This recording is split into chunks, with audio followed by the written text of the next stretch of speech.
We just had another amazing 9x12 postcard method live call. And if you don't know what the 9x12 postcard method is, it's, in my opinion, the only side hustle where you can truly make $5,000 in your first month without any upfront cost. And here's a quick spiel about it. This is where you sell advertising slots on a large postcard to local businesses. And the card is 9x12 inches, hence the name, the 9x12 method. It's actually a pretty cool community builder because it allows local businesses to actually be able to afford mail marketing because they actually split the cost of marketing.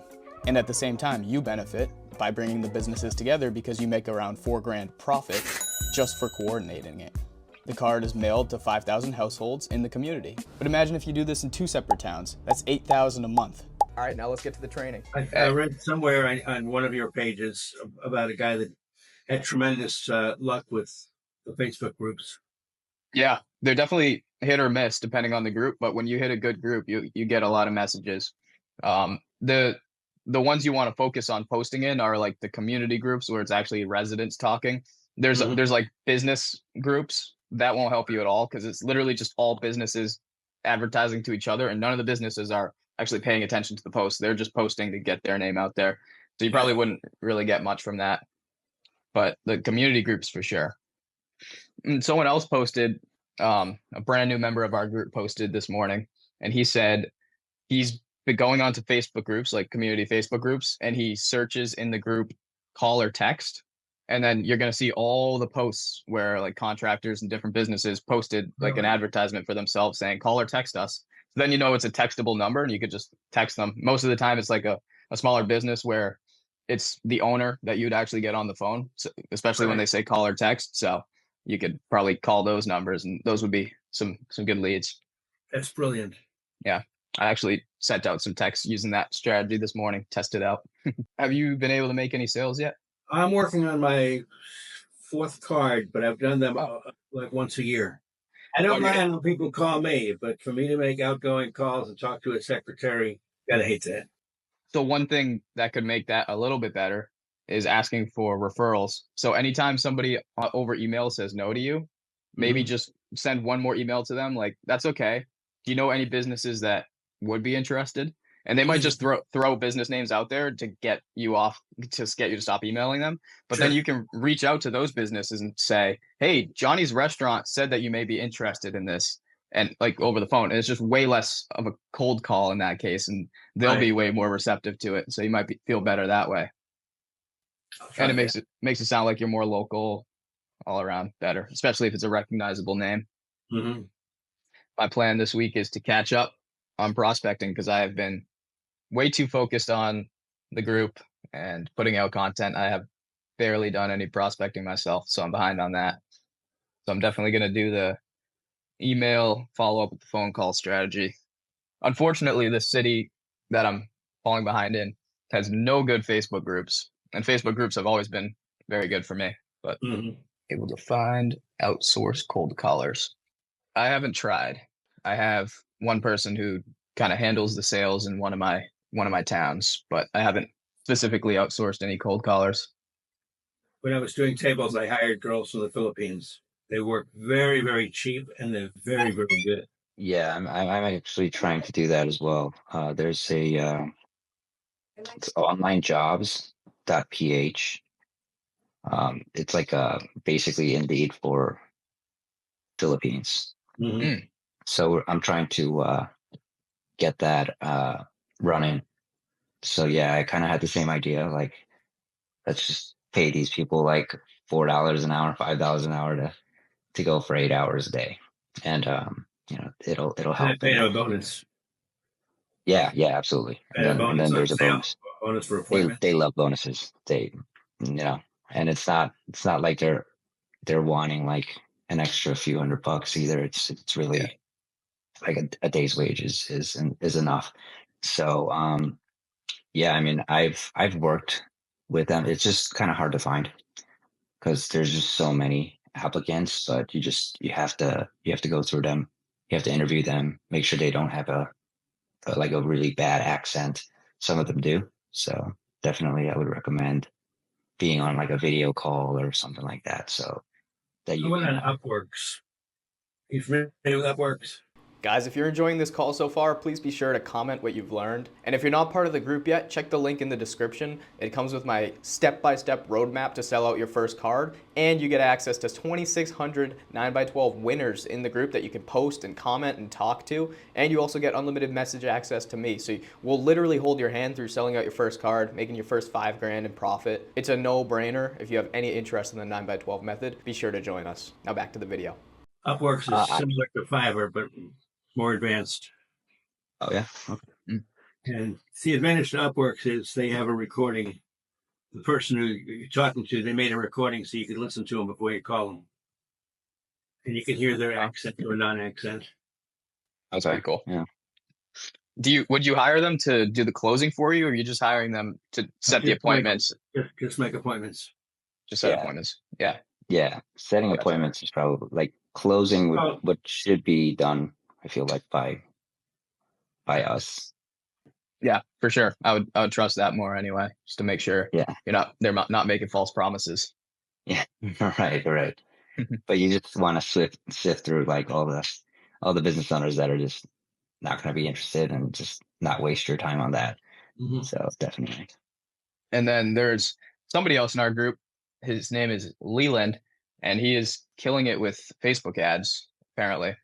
I think he spent like $70 on an ad, made 3 sales within under a week, I'm pretty sure, which, I mean, $70 for one ad. And it was a really simple ad. I pinned it to the top of our group. So if you haven't checked it out, it's right at the top of the group. He said everything that he wrote down in it. So you can literally copy it. But he's been successful with that, Facebook ads. And then one guy put a flyer up at a McDonald's drive-thru and got tons of calls. I know, like, within 12 hours, he had 2 sales from that just by putting a flyer up in a McDonald's drive-thru. So, yeah, all kinds of creative things. Too bad I don't have any McDonald's around me, or I would try that. But come on, you got to have a fast food restaurant somewhere. They don't even allow them in my town. Their franchises aren't allowed in my town. But I mean, if I went a couple towns over, I could find some. Yeah. I'm surprised they let him put the flyers up on the board or whatever. I mean, what do you mean? Where did you put the flyer? Was it on the board or the window or what? It was right on the like where people ordered, like right at the thing where they talk into the speaker. I'm sure McDonald's didn't know the flyer was there. He put it up like during after hours. So wow. But I'm sure it didn't last very long, but it got him a couple sales. So yeah. And you can't get I mean, this is not legal advice, but I'm sure you can't get in that much trouble for putting a flyer up on there. Yeah, they probably just take it down and maybe call him and say, don't do that again. Yeah. Yeah. If that. Okay. So I'm going to go way back here. I need to get some help. Maybe you guys can give me some advice. So I set up 3 emails. My personal website, whatever, is 3 Decks Designs. It's just like to sell t-shirts and coffee mugs and stuff, whatever. So I'm that business. Okay. So I set up 3 emails with 3 different names, my name and 2 other names. So I am stuck on the warming up the email thing. I'm stuck on that. I started way back, and then had some other stuff got in the way, but now I'm ready to focus on this again. So I can't seem to get any responses. I sent out over the course of about 3 weeks, probably about 300 emails the first time around, and got like 3 responses back. So I feel like it's going into spam. So I set up 3 new email addresses. So I don't want to do the same thing again. So what do y'all suggest? How I don't quite understand how to warm up the emails. Send up. And I've looked everywhere. So I actually put a video out where I specifically broke down exactly how to warm it up. Okay. But basically, for 2 weeks, you're going to want to send like no more than 10 emails per day per email address. And you don't want those 10 emails to be at the same time. So the more spread out you can do that, like 5 emails and 5 emails a couple hours apart, or even better if you just really space them out and make them custom. In the first 2 weeks with brand new email addresses, you're much more likely to go to spam because they're much more weary of brand new email addresses. So you got to be careful for 2 weeks. And then after that 2 Okay. weeks, you can probably bring it up to 20 emails a day, but you still want to make sure that you're splitting it up over time. That's the most important part, splitting it up and make them slightly customized if you can. And So then you do Okay. BCC So on it? don't just use the script. you could probably get away with using the script, but it's better if you don't. So like add their name or add their business name, maybe change up the Okay. subject each time, like Okay. question for you. I've got a question, Okay. just like little Okay. changes. Okay. It's just, All right. it's not an exact science, Right. but I it's understand. like, yeah. Unfortunately, they don't give you the exact numbers. All that Gmail says is that you're allowed to send 500 emails a day, which is obviously misleading because you can Yeah. send 500 emails a day. They're just all going to go to spam. But Yeah. so, and then after about a month, you should be all right to go up to 30 emails a day, and you should never go over 30 emails a day per email address. But 30 is the safe limit, and you should still try to split those up probably 3 times a day at least. Okay. And I'll put the link to the video that I broke this down. I broke down all the numbers. I used to Okay. use So one of then the, that brings me to something else. If I get Dustin to set me up a website, okay, and then I use that website email address, does this change or do I still follow these rules? Still definitely follow those rules. Yeah. Okay. Okay. Yep. No matter what, you'll want to. In fact, you'll want to be even more careful with your personal domain because you really don't want to mess up that domain. Because once that domain's reputation is destroyed, then you got to use a brand new domain or just move on to Okay. Gmail. So Okay. All we right. call them throwaway domains. yeah. Okay. And Okay. I just pasted the link to that video where I broke it down. If you wanted to watch it later, you could probably Yeah. skip to like 3 minutes in. Okay. All right. Yeah, I looked and looked. I mean, since I fell off the community, the school thing, it has just exploded. I spent like 3 hours last night just finding stuff. It was really cool. Yeah. You Yeah. really get, There's a whole lot going on. yeah. I just, I ended up having to find a new job, and then one of the family members got sick, and then I have this other little side thing that I do, and it got really, really, really, really busy. So I wasn't able to, I had to drop something. And since this was still kind of new, I said, okay, well, this can wait, but I really want to get this going because obviously it's going to be a good thing. I mean, I have no doubt about that. I just got to get it rolling. Yeah. It's good to see you back. I was glad you had this today. I almost forgot about it. Yep. Every Saturday. Oh, see there, even that's new. Yeah. Yep. Every Saturday. And I might start bouncing like one time on Saturday and then the next week on Friday, next week on Saturday. I'm still trying to decide just so that people can join that can't join on Saturdays, just to split it up. But it'll be in the group calendar no matter what. And I usually post an update. Yeah. I'll be right back. All right. We'll wait here. So I actually have a question about the like when you're on the phone with potential I guess the owners, how do you pitch? Like what is it that you pitch? Like how do you start? Because like it's been difficult for me, and like I'm not very salesy, so like I'm not very good at conversation, so it's like a little bit awkward for me. So I just wanted to figure out if anybody had something that just like a good, just interest grabbing. Just simply sending this simple copy. Who's that? Sorry? Someone's playing my video. So do you own another business in your town by chance, or is this your one business? I do run another business as well. It's like Okay. a real estate investment. Yeah.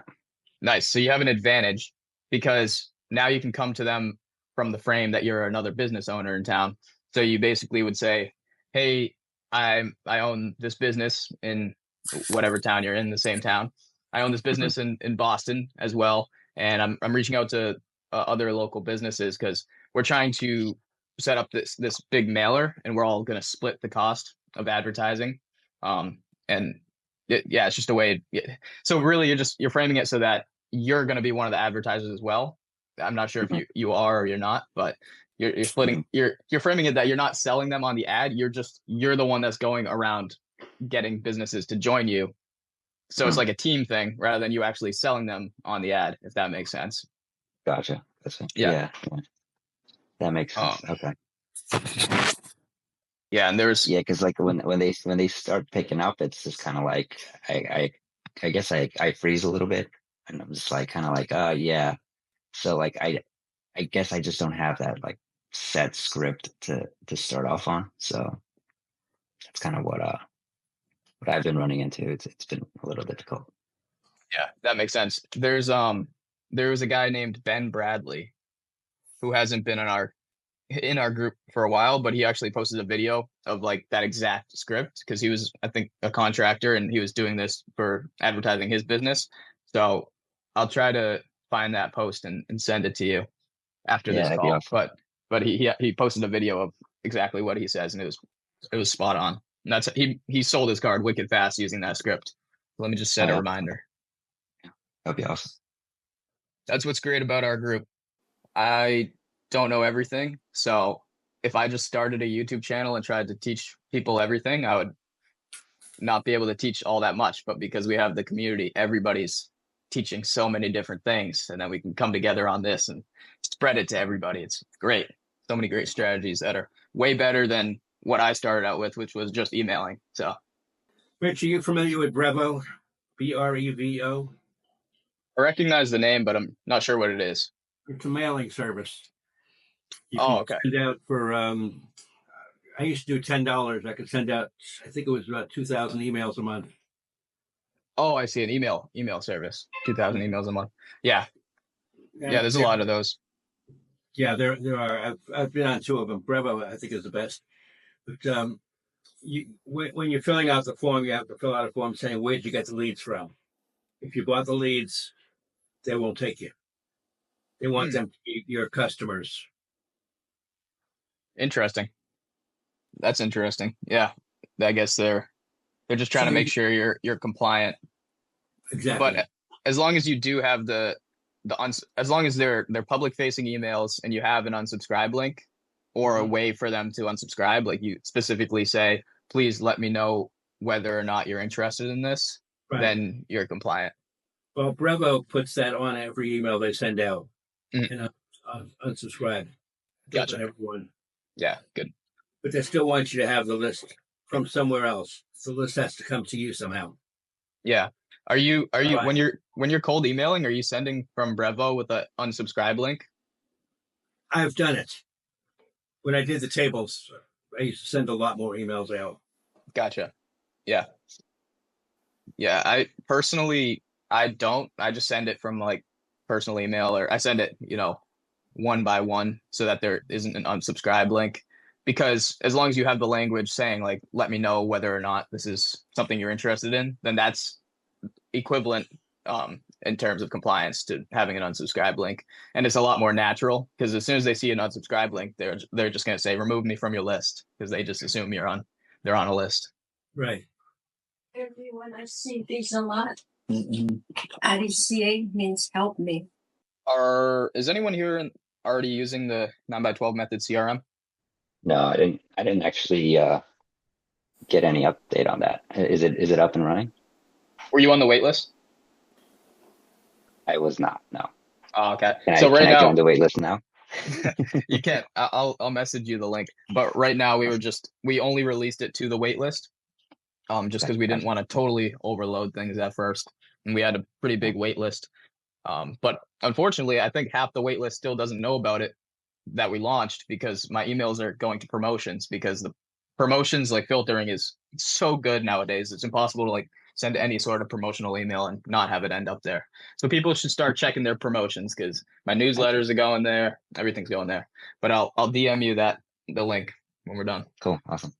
Sounds good. Yep. Also, yeah, I think you saw that Amy posted that link to the cold calling video. Yeah, I copied that. I'll probably watch that about 10 times. Yeah, you should. It's good. It's good. And that's exactly what you need. And you have an advantage. It's a crazy advantage when you already have a business in town. As soon as you say you're a business owner in the same town, they respect you a lot more. Gotcha. Yeah.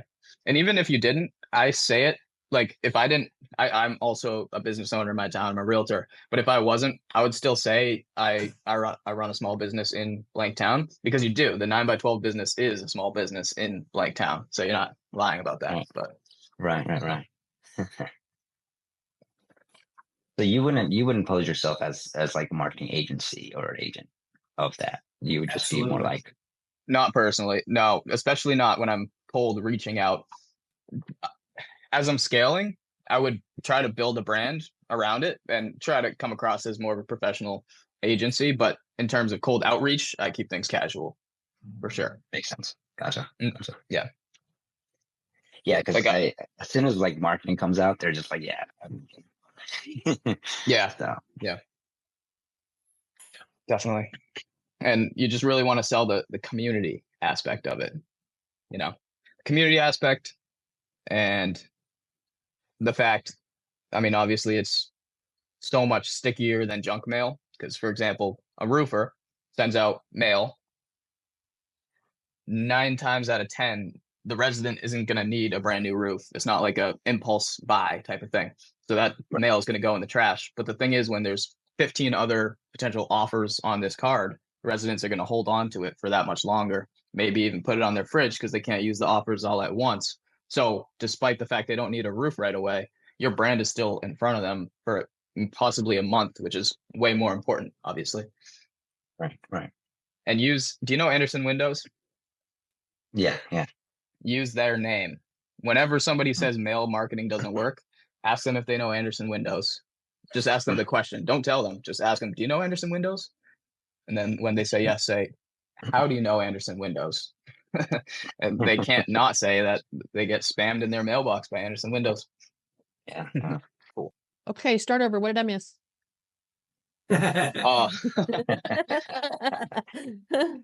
We were talking about I'm so glad Anderson you record Windows. these. Yeah, I'm so glad definitely. you record these.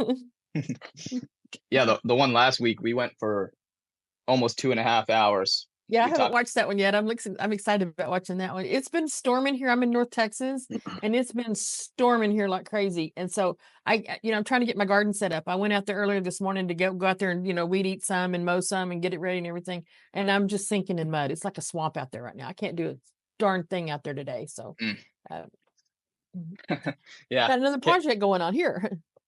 there you Yeah. go. Okay. There you go. Yeah. It's a like good it's day meant to- to be. Good day to get caught up on everything. Yeah.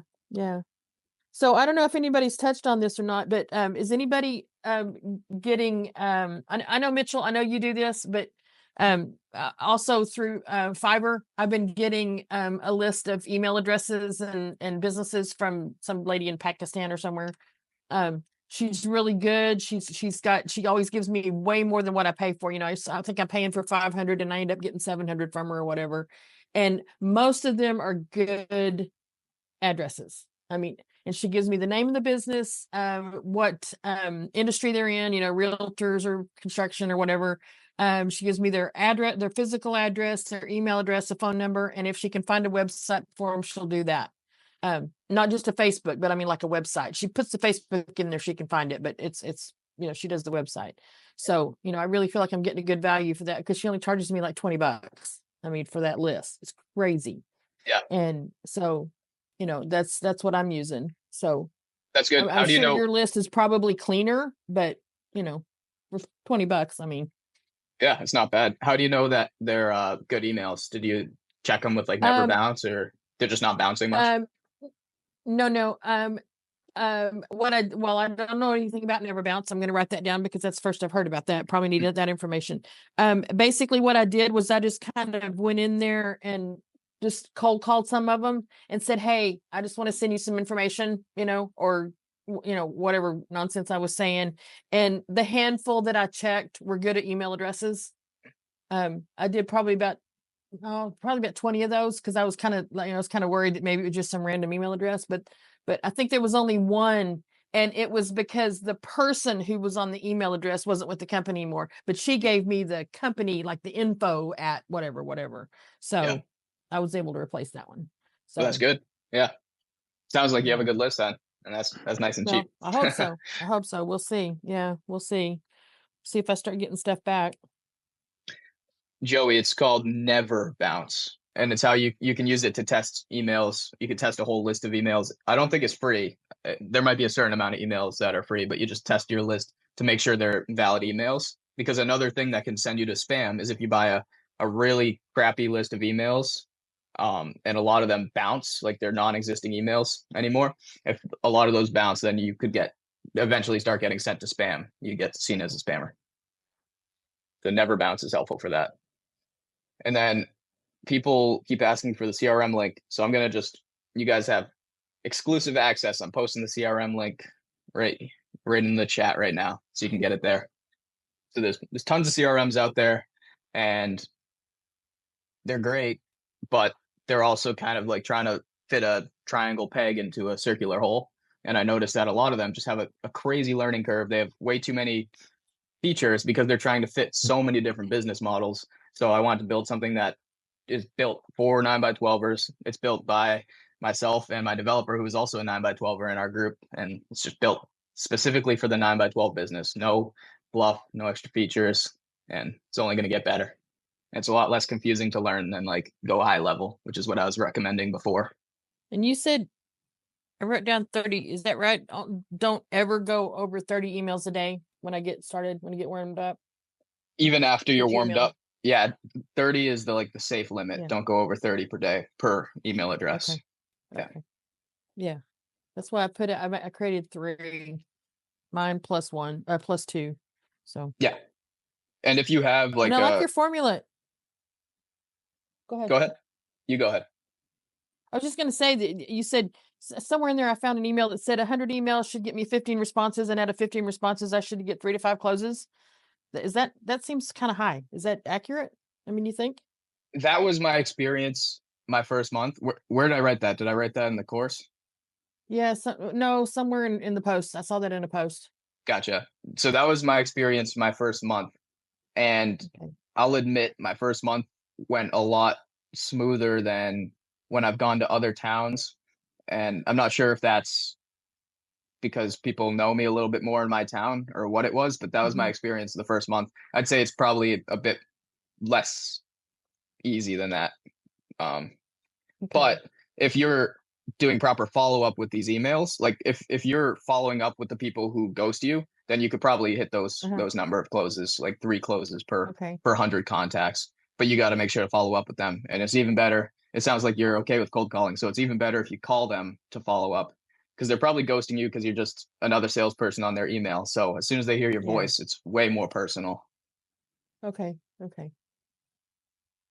And Dalton said he did email outreach this week and Facebook outreach. They reached 170 businesses and sold 4 spots. That's awesome. That is sweet. So I have one spot that's she's just waiting for a good card, for us to get a card, I mean, because I sold it way early on, but I haven't filled up a card since at all. So I just keep going back to her saying, okay, we're not there yet. And she gives me referrals and, all this. So is there a good plan for kind of those holdovers that are ready to go, but it's just, I'm not ready to go yet? What's the experience with that? Yes. Did you say she did or didn't pay yet? She has not paid yet, but she's just waiting until I say, okay, good. We're just about got this card filled up. You're up, I would advise against that. I would advise to at least get a 50% payment up front. Otherwise, what you might learn the hard way is a lot of people, you'll think you have a card filled up, and then when it comes time to collect payment, you'll only have like 25% of the card filled up because now they're cold again. They haven't heard from you in a month, and it's just a lot easier for them to say no later down the road. So that would really stink for you because you think you have the whole card filled up, and you tell everyone, you try to collect the money, and then it seems like your work went down the drain. So I wouldn't be afraid to at least collect 50% up front so that they're somewhat locked in. But a lot of people are really stressed about the timeline. And what I've found out firsthand, because I've put out cards weeks late, businesses, unless they've expressly like mentioned to you that they're trying to put out this ad because they have a specific event on a certain date, which is very rare. If that's not the case, businesses do not care when it goes out, as long as Okay. you communicate with them throughout the process and let them know where you're at throughout the process, and they know that it's going to go out eventually. So as long as you don't fall off the face of the earth, they literally do not care. Most of the time, they forgot they even like paid you. Like there's so many things going on in their life, they're Yeah, not yeah. worried about us as much as you would think. So don't stress about the timeline, but don't give like a specific day that you plan on putting out the print. Try to Right. give yourself. Oh no, I've Yeah. always just said I'm trying to get it out for 1st of March. I'm trying to get it out for 1st of May or whatever. You know, Yeah. that's kind of what, or I usually say I'm shooting for. So, Exactly. they know Yeah. that it's not written in stone, Yep. and And that's, that language. like I said, yeah, that's been the case ever since I got started on all this. Is I was shooting for. Well, now I'm getting started all over again. So Yeah. what are we in Well, May? So I guess I'm shooting for 1st of June now. that's all right. As long as you just, I'm sure if you reached out to that business and, well, in this case, they haven't paid yet. So I would just honestly follow up with them, make sure they're still interested. And if they are Yeah. interested, just send them the invoice and be like, okay, I just sent over the invoice to officially claim your spot. Okay. And then these are the details I'll need from you. So you're actually getting the ball Okay. rolling. You can ask them if they want their Okay. ad designed or if you're going to design it. And Okay. yeah, that's usually how I do it. I send the invoice as soon as they tell me that they're interested and ready. I send the Okay. invoice. I don't ask if they're ready to pay. I send the invoice and I follow up with another email, because the invoice is most likely going to come from a different email address. So they might not notice it. So I make sure to follow up with another email in the same exact thread that we've been talking on, saying, just sent you the invoice and to Okay. officially claim your spot. Yeah. Nobody ever complains about having to pay up front. Let's see. We got a lot of questions in the chat. What's going on, William? Hey, Good to see you. Amy has a good question about writing down on a paper calendar what their action steps are. I have to do that. I have to block out my time because I've got so much else going on. Yeah. I've done time blocking. Honestly, my life has gotten so it's all over the place. It's hard to even plan out my day because it changes every hour. But I've definitely seen the benefits of time blocking. When you just have to do the same activities every day, like prospecting, it helps a lot and it helps you stay accountable for sure. I've never done it on a I'm paper working on calendar the though. same. I'm working on time blocking better, and because trying to right now I'm so busy. I got to cut out time for prospecting, and I've been implementing the time blocks. I do it in my code when I code a lot and stuff. I'm just transferring that over to this business and hoping it turns into more productivity for sure. Joey says Facebook DMs has gotten the most responses. Good. I like Facebook DMs. You have to be careful with Facebook because you'll end up going to promotions just like email. So that ended up happening to me, which stinks. And I know nothing about how to get out of that jail. Are you Facebook messaging from personal pages or from a business? Yeah, I Facebook message from my personal page. That way they can see I'm a local, I'm in town, and I actually like have a life and exist, and I'm not a bot just spamming them. That was my thought. Yeah. Let's see, Jay said, where do you post? Are you talking about like in Facebook, like when we're talking about Facebook groups? Yeah. Just because like where I am, for some reason, like they don't really have like a place for businesses, just like small businesses in the area. So it's very like I don't even know where to post. Yeah, honestly, those aren't the groups you would want to post in anyway. The small business groups, you're probably not going to get much response there because it's all small businesses that are posting and leaving the group. There's no like interaction. They're just there to advertise for themselves. So it's kind of just like a dead group. If you actually look at the group, it's like a dead group. Each post gets one like maybe because no one's actually paying attention to the other posts. So you'll want to go into like a real community group, like whatever city you're in, it's going to be like life in Boston, or it's going to have like it's all the residents that live there. And some groups will have like rules around you can only post ads on certain days or something like that. So you'll just want to read those rules and get used to them. But there should be. I'm sure there's at least one community group in there. Just look up the name of your town or city, and there will be something Gotcha. for sure. Yeah. Gotcha. Cool. And you can even hit the surrounding towns if they're close enough that there could be advertisers like service businesses that would still push over to do work in your town. Yeah. I gotcha. And I Yeah, found that the small business, a small business, depending on how small, constantly, it's out of our budget. It's not in our budget. It's not in our budget. But if you go to the bigger ones, then they don't talk about their budget, as much. But those, because that's what I did in the beginning too. I started joining those small business groups of whatever city. And that's what I was hearing. It's not in the budget. It's not in the budget. Because they don't have the money up front. They're struggling day to day, just like the rest of us are. They're just trying to get their business up and going. So they don't have even $500 to throw at a card like that. And the way I also explained it to my daughter, she was talking about doing this as well. She said, well, I'll just go to my local hair salon or whatever. And I said, okay, but think about this. How long will it take your stylist to recoup that $500 that she puts out? Because if she's only charging $50 a haircut, she's going to need at least 10 new customers to make up for that $500 that she just gave you. How long is it going to take her for that? So, when I kind of put it in that perspective for her, the bigger companies can afford the $500 better than the smaller ones can. A fencing company can make up $500 in one customer. Yeah. But like the hair salons, the nail salons, some restaurants, depending on the size, the mom and pop shops, the mom and pop restaurants might have a little bit harder time to do that. But, that's kind of how I put it out there to her. And, it made sense to me anyway. I don't know.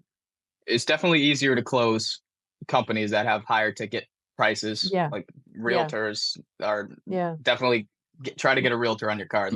There's no way you can't close a realtor on this as long as you can get them to listen to you for 10 minutes. Yeah. But I there for the salon example that you used, there's more to it than just getting one customer for $50, because not only is it new customers, but it's also returning customers being reminded that they need a haircut. And it's also any new customer is most likely, as long as they have good service, is most likely not just $50, because they're most likely going to repeat. So let's say on average they get 2 haircuts a year. Every year that's $100, but they could be there for years. But also that one new customer can bring in 3 referrals when they tell their friends how fantastic their haircut was and remind their friends that they need haircuts. So it goes deeper than just one sale, one level. Right. So that when you present it like that with the businesses who say, well, I just sell a $5 cup of coffee, how's it going to help me? You can really sell it on how much deeper it goes than that. You also have different sizes that you work with. Yeah, if you have a smaller one, I think I have 3 different sizes, and the one that's like $300, I would just sell it as it's $10 a day. That's all you're really gonna spend. So even if it's one customer a day that you get, you're still making a profit. I like that. I started out selling 1/3 slots. So like one of the normal medium-sized slots, I call that a medium slot. And I started out with those split up into thirds as well. And I noticed for some reason those little tiny slots were just as hard to sell as the medium slot. So I just got rid of the small slots altogether. And so now I just do medium and large. But that was just what I noticed. Gotcha. And your large slots are just 2 mediums? Yeah. Yeah. And I don't limit myself to like a specific template where like I only can sell 1 large slot. However many large slots I sell, I'll sell. Like if I sell 8 large slots, I'm happy with that. Less prospecting. A little less profit, but it's the amount of time saved is worth the loss in profit, because then you have more time to fill up another card. Yeah, I'm kind of taking the same approach. Basically, what the business wants, I'm going to give. I have a template, and I use the sizes and say you can have, this size or this size or this size. And if they want, I'm not going to limit it to just, I say only 1 in my marketing material. to create the urgency factor. But if they were to say, I really want a large one, and like, especially if it's a new card or it's like the last thing I need to sell, absolutely. But also I kind of use a little bias as like, what kind of business would, is that business going to actually attract others to the card, or you know what I mean? Like, is it a high value business, or that sort of thing? But yeah, I'm not. To me, it's an ad space. Whatever my customer wants, whatever. Yeah. 100%. And I mean, take what you can get. If someone offers a payment, find a way to make it work. You don't want to leave money on the table. Yeah, for sure. And Joey said you can't get a realtor on the phone in the area he's hitting. Joey, try calling a real estate broker. So I think Keller Williams Realty is a big franchise. Just look up Keller Williams Realty in your city. Go to their website and you'll be able to find their broker's number or their team leader. Just somebody who seems like they're important. Call them. They basically have to answer the phone. And also they can spread the word to like the 300 realtors in their company. So you'll definitely close one just by reaching out to the broker. And maybe the broker, they might just want to advertise for the entire franchise. So they have money to burn. So instead of reaching out to the realtors who don't pick up, reach out to the broker. I told her, I said, put it on the front porch and maybe she. If anybody is skeptical, okay, so Dalton says, does anyone run into people being skeptical if you're not in their area and has that affected sales? We're doing local first, but want to do other cities next. I'm sure people might ask if you're from around there. And anytime there's skepticism, just try to get them on the phone. And that skepticism immediately melts away because then they just realize you're actually a human. You're not part of this huge, massive scheme. You're just a person talking to them on the phone. And you can also mention that like you did it in your local town in blank. You can be honest about where that is and be honest about your name. You should have a name, have a personality, be a cool person. We did this in my town and now we're looking to expand to here. Simple as that. As soon as if anybody's skeptical about anything, just offer to get them on the phone. I'll jump in on that. I definitely ran into that issue. I'm sorry. All right, there we go. Yep. I definitely ran into that. What's going on, man? What's going on? Hey, thank you for the calls. I've been listening in. I've been missing most of them, but this has been really good. But I was calling the other day and a lady asked me, well, what organization are you with? And I was like, man, I'm not with an organization. Just me by myself. And I didn't necessarily know what to say because I was like, ooh, this doesn't sound professional. It sounds like you're hustling. And you asking these people to invest in you and they don't know you. You don't necessarily have an online presence or anything that somebody who has that mindset can say, oh, this is a legitimate person or this is a real business or this somebody just scamming or hustling. So I've been trying to really work through that in my own head. Or maybe it's just like not allowing that perception to affect my flow. So I just want to know, like, have you ever run into that or had that type of situation or somebody be like, well, what makes you legitimate? Totally. And if you don't have that brand recognition yet, because you're all alone, then what you should use in that case is social proof. So instead of trying to answer their question directly, you can answer their question, be like, yeah, it's a solo show or whatever. And then just quickly sidestep and say, and we already had Dave's Pressure Washing has jumped on board and Papa's Pizzeria, and just name businesses that have jumped on board that they're going to recognize. And you can, if you've already done other cards, you can mention other businesses that have been on your previous cards. So that'll get easier over time once you have the social proof. But if you have one business that's expressed interest, you could even leverage that. Like Papa's Pizzeria has they might be joining us as well. We're just trying to bring all these locally respected businesses together to split the cost of marketing. So social proof if you don't have your own brand or anything. For sure. Yeah. I think just being upfront is the key. Don't try to bullshit. Basically, tell them, I'm getting going. I'm in the process of legitimizing myself. Like, we all start somewhere. Remind them that they probably started somewhere. That you're where they used to be, and they want, this is what you're offering. I was talking to a local business, brand new business this morning. I had a 2-hour meeting with a guy, and he was talking about doing a solo campaign. And I told him about the mailer, and I says, you're going to spend thousands on solo, but I got the shared mailer. I says, and he loved it. He was like, yeah, get me on this. And it's just like, I'm just starting up this business. I don't have,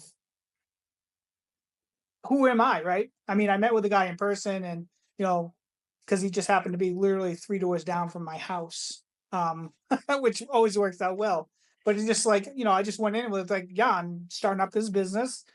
I've been doing, work for clients for years, and I build websites and everything. We just had a great conversation, just kept it real.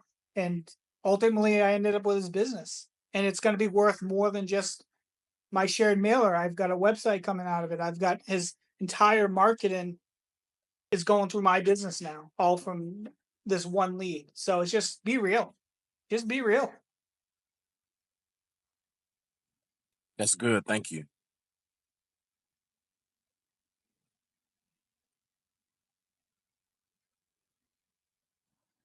And don't overthink that.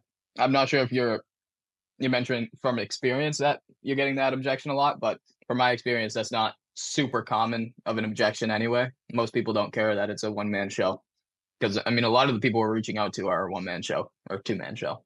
And honestly, something that my client had told me, not my now new client told me, is, and it hit home, and he was right. He's like, make sure you have a website, right? For people, because people will research you. They will find out about you. Just have I call it a brochure website. Just, you don't have to be super detailed and try to sell them on the website. Just who you are, what you do, what you're offering, right? And get the, the call to action, call me or email me.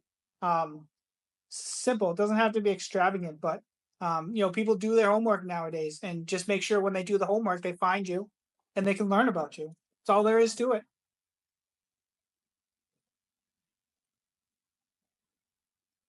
Yeah, that's legit for sure. Could be helpful to have an active Facebook group or active Facebook page too. So if you create a Facebook business page, post it in our school community, tell everyone to follow you, so then you have a bunch of followers. People have been doing that. I'll do that. So I'm realizing last year around this time, I actually deleted all my social media. So I'm realizing, like, man, you should have just pivoted instead of delete everything. But I know. Got to start back up. So times. for sure. Happens. And back to the website thing. If you're going to have a website, make sure it's not horrendously ugly. So I'd say no website is better than an ugly website. So if you're going to have a website, it doesn't have to be fancy. Just make sure it's not like a really poor website. Right. That's what I have to say on that. Because if somebody looks you up and they find no website, that's one thing. But if they look you up and they find a website that looks like it's from the 40s, then that's not going to help your reputation. Yeah, I was wondering about one thing. So I was just thinking about doing a card site with a Stripe link and being able to shoot that link to somebody if they want to move forward. I'm interested in how anybody else goes through fulfillment to try to make it as smooth as possible. I like to just invoice them personally. That way you can send like invoice reminders and things like that from Stripe. Yeah, that's the way I like to do it. Email, right? So, you get your email, you get your contact information. It makes it super easy to follow up.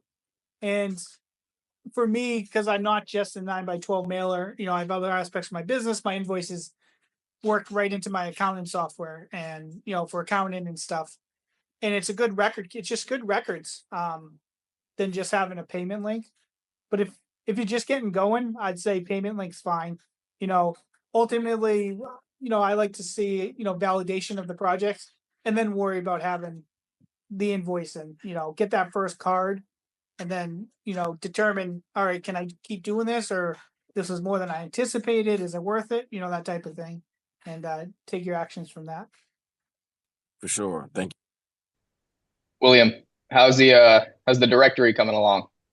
It's coming along good. I keep switching the name. I was gonna run it under American Mailbox Mailer.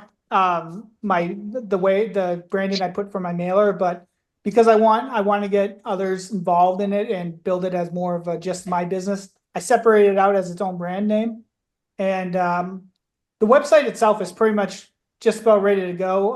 Just a couple tweaks here and there, but yeah, it's I'm hoping by next month I can announce that it's part of my service. And then I was gonna reach out to you, let you know what the deal was and stuff. And same thing with Jake, because I want to get the 9x12.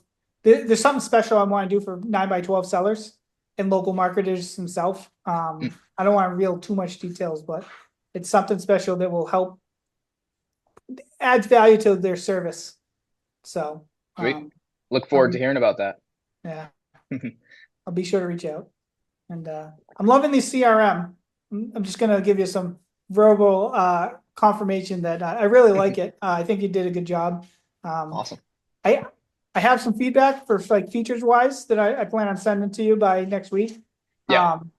But otherwise, I think it's a pretty decent system for sure. I appreciate it. I wish people would respond to my emails, but other than that, that's not your CRM issue. But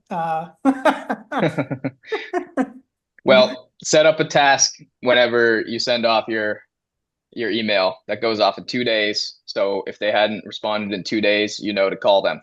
Yeah, that's basically what I'm doing. Yeah. Perfect. Yep. Yeah. There's a lot of people that just, I don't know what it is. I've emailed affiliate marketing for years, and I've never seen this level of ghosting before. I feel like this is a new level, like new low for me. It's like, what is because going there's on? so much coming in. I mean, we get so much crap coming into our email boxes. That's why. Yeah. And I'm working on a strategy. I'm hoping to pan out. I don't want to give too much details, but I'm going to be excited if it works. But I guess I'll share a little bit because maybe somebody else. So I'm moving from email. I'm increasing the cost of customer acquisition. I'm literally, because I'm hitting remote cities, I'm sending a 9x12 mailer in an envelope as a sample with a letter along with another service I offer as a package, and I mail it. It's cost me $1.77 per business to send. But I think it will help them because what I do is I mail it, and then 3-4 days, depending on where it's going, like the distance from my house, I'll email them and say, hey, did you get this? I sent you this sample, right? And they might, I'm hoping to catch the trigger, say, oh, I did get that. Let me see what this is about, right? And feed on the fact that they're business owners, they're busy. Maybe they were meaning to call me, but it just slipped their mind because they're doing other things. Like, I'm trying to be there. But yeah, so I got my first major campaign. I got 100 envelopes going out to 2 different regions to test different niches. I wanted to put together, the stats on what niche responded, and maybe split test contents of that. But yeah, so it increases my cost, but I'm not just a 9x12 mailer, right? So I have additional revenue already coming in for my business, and it's in my marketing business to grow my business. So that's why I'm doing it. And I do hope that it's something I can share with the 9x12 sellers as a valid way of going about stuff. But yeah, that's love it. What's the cost altogether to put together that envelope? It's like, so it's 60 cents to mail this. No, sorry, not 60. I wish 60 cents. $1.77 retail postage, and then it's costing me 3 or 4 cents to print and put it together. Nice. Yeah, that's not bad. It's about $2. I figure I'm budgeted $2 per lead, and it there's a little room there, but at that rate, I mean, if I send, theoretically, if I send 50 to a region, I should fill a card of those 50s, in my opinion, because it's, I've split niches that I'm trying to cover each niche I want on the card in that mailing. So I'm trying to do each area. So if I spend $100 and fill a card, that's a win all day long. That's a great ROI.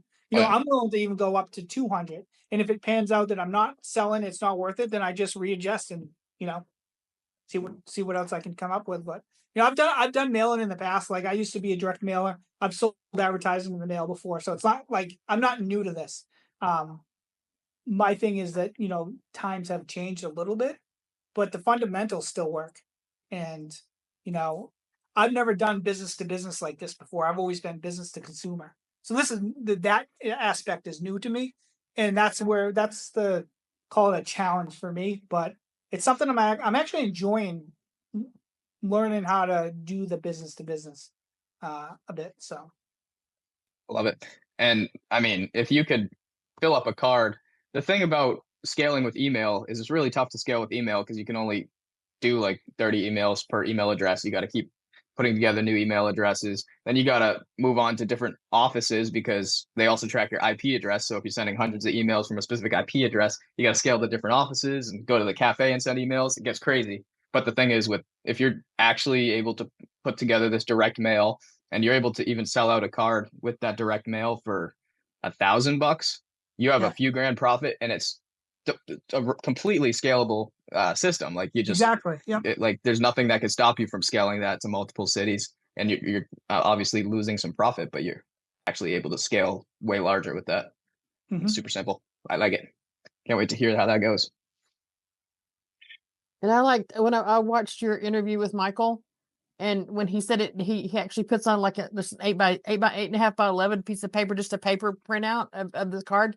I thought that was genius. I don't know why I didn't think of that. I felt stupid, but it's a good idea. This is kind of what it looks like, but bigger. I can imagine that whole conversation in my head. That was awesome. Yeah, that was actually one of the things that I was like, I wasn't sure of because I didn't want to put them off on the quality, right? If I home print this, right, the quality's not going to be there. I ultimately looked at my numbers and said, look, if it costs me more to get a customer, but that customer comes for 2 cards, then that cost is worth it. I would rather send them the real deal with a note, a personalized handwritten note on each one I send. Hey, your ad here and my phone number on a little sticky note on the card behind my letter. So they get my letter. It tells them about who I am, what I'm doing, what they're holding in their hand. Call to action, call me or email me. I'll send you another sample or tell you how to get going on this, and then reinforce that with a quick call to action on the card on a post-it note. Says, I'll little quips sometimes as your ad here, or I think I did a couple with like your ad plus my mailer or our mailer in a heart and then my phone number, just something quirky, right? Something to know that it's an actual human sent them this. And my outside the envelope right now is just a large label with my business name and personal name and then their name typed on a label and slapped on and mailed. So it was, I thought about printing. I was like, I'd rather just, either way, I'm going to spend it on ink or, go get the real deal. And you're able to get, I was able to get 1,000 printed for a couple $100. In the grand scheme of things, if it works out, it's a great investment. And if it doesn't, I didn't break the bank to test this. Right. So yeah. And Michael was killing it with door to door using that info pack. He pioneered that and obviously killed it with that. And if you're worried about like showing them the 8.5 by 11 card sample, you could also bring an actual sample with you, but you include the 8.5 by 11 in the packet, but you can bring a sample with you if you don't want to just give away a ton of samples, and so then they can feel the quality too. Right. So best of both worlds, but you save a little bit of money. But yeah, I would definitely, if I wasn't so focused on the group and content and everything and had time to do prospecting the way it should be done, my strategy would probably be cold email. It would basically be Michael's strategy. Cold email. It would be a combination of a few people's strategies, but cold email, and then anybody who opened the first email, follow up with them a second time. If they opened again, call, say, hey, I don't know if my emails might be going to spam, blah, blah, blah. Now they know I'm a human. They might be a little bit more interested. If I can't get them on the phone, I would show up at their door with the info pack as a last resort. I think that would be my strategy. But yeah, I got to be better about getting on the phone in prospecting. It's one of the things I've been a little bit more hesitant to do. I think it's just out of false fear. I don't know why. It's just some people just, I don't know. It's like this, I think about like my business, and like if somebody calls me during the day, I'm busy, right? I don't really want to talk anything. Like I just want to get my stuff done. And I may falsely apply that to how other businesses might feel and be hesitant about disrupting that, right? Being an intrusive force. But on the other hand, how else, other than the methods I'm already doing, how else would you do it, right? I mean, I don't think going door to door in my area is really a viable option because of the drive time between business and stuff. I mean, it's, Yeah, same here. I'm very remote and it's very small. I'm surprised I was even able to fit a 10,000 person mailer in my region. But it's very, I don't know. But I'm hoping, like I'm going to have hopefully a meeting with the Chamber of Commerce executive director this week about possibly partner up with him and my mailer and put together a pretty good proposal to do a unique mailer for the chamber. And yeah, I put a couple of different options, give the chamber just, a kickback on a full mailer to do whatever they want with for the community because they're very active. Discounts for community for the members of the chamber, or even some sort of free spot for the chamber on each edition or something. In turn for an advertiser and stuff and stuff. But just trying to work together because the chamber and I have pretty common goals and what they're set out to do and what I want to do. So I think if we can nail down something, it'll be pretty good for this. And it gave me an idea to really look at hitting the chambers of the other regions I'm targeting. As call it a shortcut. I don't like the word shortcut, but it's what it is. If a member of a chamber gets recommended to you by the chamber, you're in, right? You have a step up and you're offering something good. These mailers are fantastic. So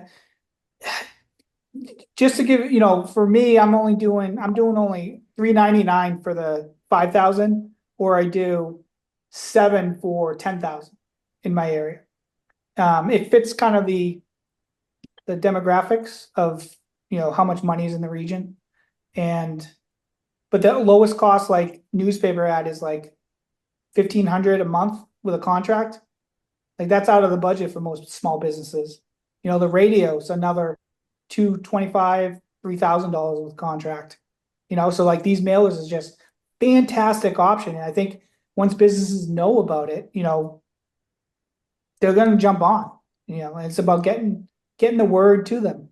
Just do it, right? Just do it any way you can. Get your mailer out, and just even in random conversations, I find myself, well, yeah, I have this mailer I'm putting together. What do you think? And I always tell them, if you know a business, refer them to me. I give referral commissions. I'll give you a kickback a little bit on the, referring to business buys a spot, even if you can't advertise. So, I'm artificially trying to get the word of mouth going on the mailing as free advertising because the commission is just coming out of the sale of the spot. So, food for thought.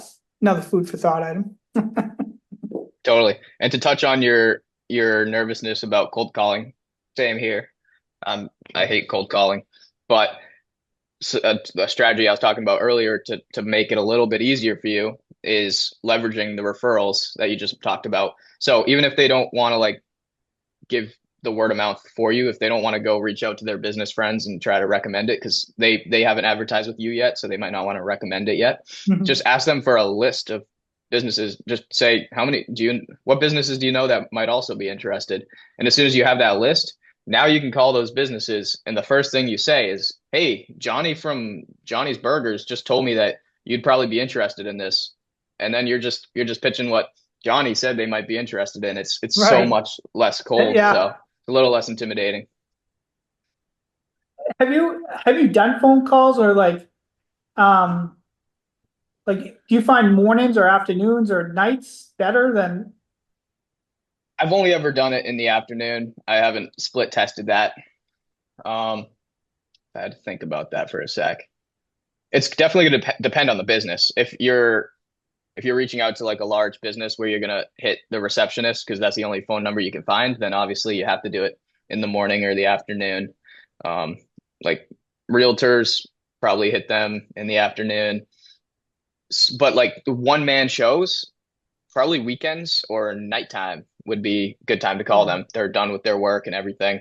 Otherwise, they're busy putting houses together. So Right. Yeah. it just totally depends on the business. And you know what I noticed is that when, realtors more than anybody have responded to my emails. And those emails are dated 7 p.m., 8 p.m., 9 p.m. They're time stamped late in the evening. So yeah, they're out during the day selling houses, but in the evening, that's when they check their emails. So I know I definitely noticed that right off the bat that most of those came in late in the evening. So that's obviously a good time to call them. And always ask first, do you mind if I call? Do you have a minute or whatever, That's good to know. Yeah, the client I had a meeting with this morning, his first contact to me was at 5:15 in the morning. We were texting at 6:15 in the Let's morning have back and coffee. forth. Yeah. And Wow. he set up the meeting for 7:30 this morning. I was like, yeah, I'll be there. Yeah, Yeah. I'm an early riser, so I'm like, yeah, I'll be there, whatever. I'll do Yeah. business any hour of the day. Like that's the thing about me. Like I'm not trying to run my business 9 to 5. I stretch Oh, my you hours can't. to meet whatever the business can do. If it's Yeah. a half-hour meeting, whatever. Like, my opinion is that's where for this, in my opinion, that's where we have to be. Like, businesses are busy. I worked in a construction company. The guy was busy all day long, and he got home at night. He was burnt. He probably isn't a good candidate. And I think that against other for this, that I have that to keep in mind, that I'm probably going to reach out to those type of businesses earlier than later. But again, if you get too big of a construction crew, the guy that you need to talk to isn't doing the work anyway. So you're probably getting a receptionist anyways. But, I think it's probably more of an area, like probably down, how big are the companies in your area? What are the income levels that you're dealing with to judge how big a company might actually be? We have a couple good construction crews in the area. I know there's a good concrete company in the area, and they do a lot of advertising. So I know right away that that's a good company to get to because there's validation. They spend money on ads, and Oh yeah, I do that as I'm driving around and I see something on a bench or just a yard sign or whatever. I'm snapping a picture of it and they're going on my list. I got yard signs in the work. I'm getting printed because that's one of my kind of like free advertising mechanisms I'm putting in is I'm going to go put yard signs around with a big giant mailer ad for businesses call as a passive, because having the inquiries is going to be great. Anything I can do that doesn't increase my overhead a month but drives traffic to my pipeline, I'm doing. I've got in the pipeline, I'm working on business to business newsletter for advertisers and stuff for businesses to learn about local market and advertising. Obviously, call to action to the mailer and solo campaigns and that stuff. I've got other marketing materials. I got my mailer, the package I sent. I'm working on my podcast. Again, kind of ties in with the newsletter a little bit, but it's focused on helping local businesses thrive and find ways that they may not even know exist to make their business more profitable, and ultimately probably lower their marketing budget based on my area. Because like I said, there's nothing low cost in this area. I have no mechanisms because I have to do those. My options of marketing are the same ones they have, right? The $1,500 a month contract on a newspaper that gets published twice a month, or the radio ad that's a contract for 20, 25, $3,000. Like there's no options for me other than to do this direct mail. Yeah. And I tell every business I've talked to so far, this is why the mailer exists, because I'm going to put your ad into every house in this county for $700. And it's not contract. You can do it as you please. And if you do commit to multiple mailings, I'm going to lower that a little bit more for you. Like I want your business to succeed. I'm not here to make millions off of the back of you guys. I'm here to make your businesses grow. Ultimately, that's what we're doing, right? We want to be almost like a partner for them. The guy I talked to this morning, his main reasons to wanting to hire me he doesn't have time running his business to deal with social media and marketing. Yep. That's what I'm like, that's why I'm here, bro. Let's do this. You Yep. tell me what you need on your website, I'll do it. And you need a new post, here you go. And I somehow ended up with a digital marketing advertising budget out of this conversations. But it's just like it went just having the conversation. And I think that's why, for me, all the call to actions, as much as I hate the phone, are all for people to call me. Get me on the phone so I can show you I'm real. I'm here. I'm a small business. I understand the struggles. And that validation this morning proved to me that's the right approach. And I think it should be, I don't think you should worry, be afraid to get on the phone and have that call to action to have people call you, because it's going to do wonders for everything. 100%. So much easier to close over the phone. So much easier.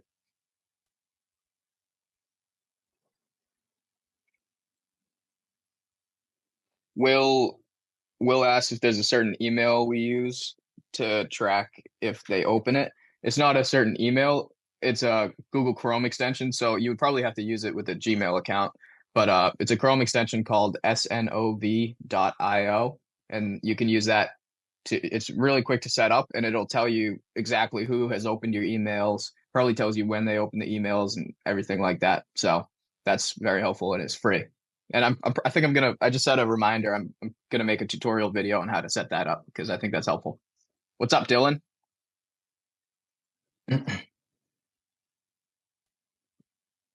Hey, speaking of email deliverability, I've got a new business, and I'm working on deliverability for mine.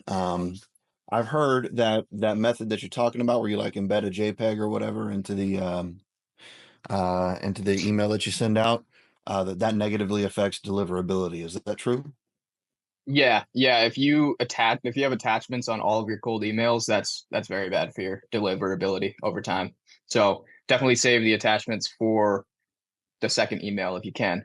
Although the person I just interviewed the other day, Michael, said that he put a picture of his postcards in most of his cold emails and never ended up going to spam. So there's no exact science, but it's not specifically about having an attachment or not.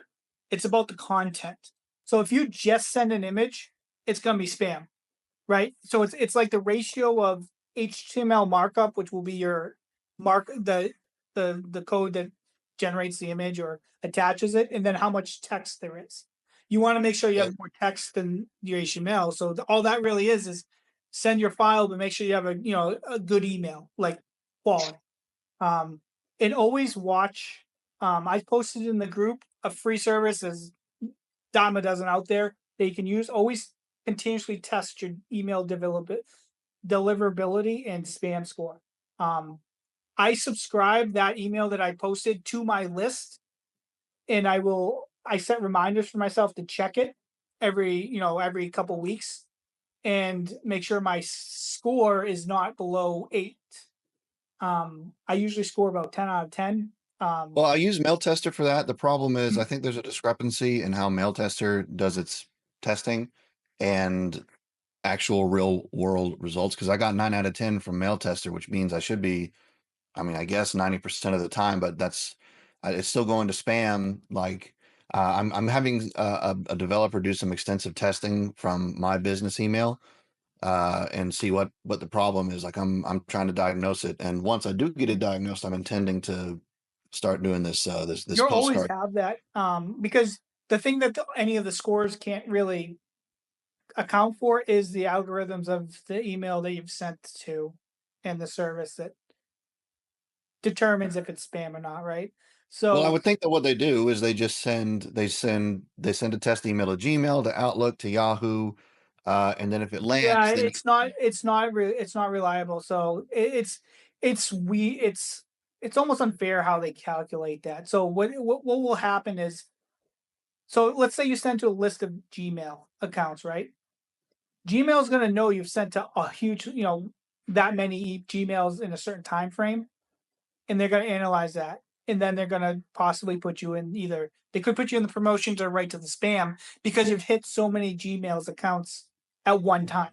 So So if the you, solution to that, it sounds like, and what I didn't do because I didn't know at the time, but what Mitch has talked about in his YouTube videos is you should be warming up your inbox and only sending 20 emails a day and just space it out.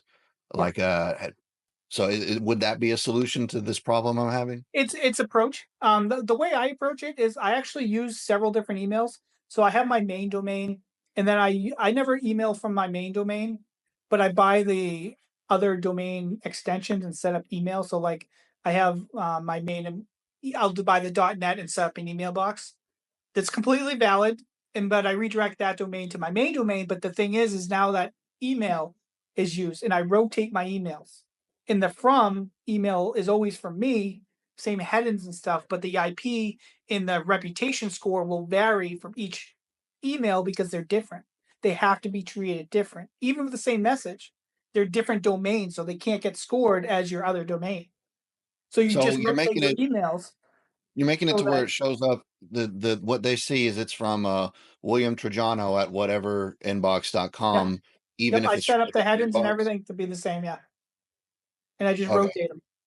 All right, I'm going to ask you how you do because I was thinking I could do something like that, and I was told it was not possible. But Well, it depends how you send an email. So I set up my system on um I use Fluent SMTP in my WordPress site, and my default senders to my .net, and then each campaign that I set up, I'll actually change the email. So I'll use like the .info or .xyz, or I'll just change to a subdomain, mark it in one at domain.net.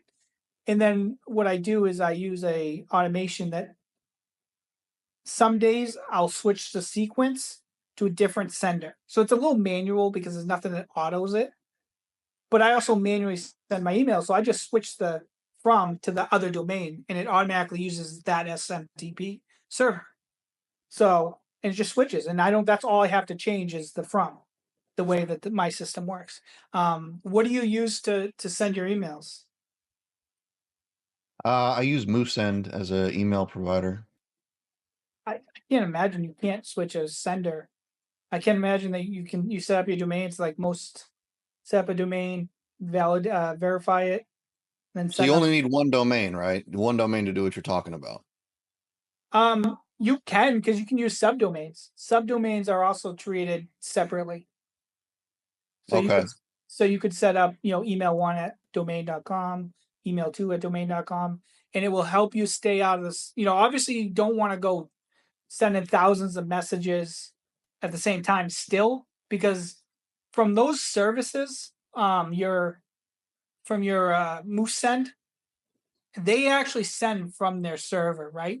What I do is I have each email at like a different service provider. So I use Proton Mail for one, Titan Mail at another. So those SMTP servers are different. So the sending is a different IP from each IP.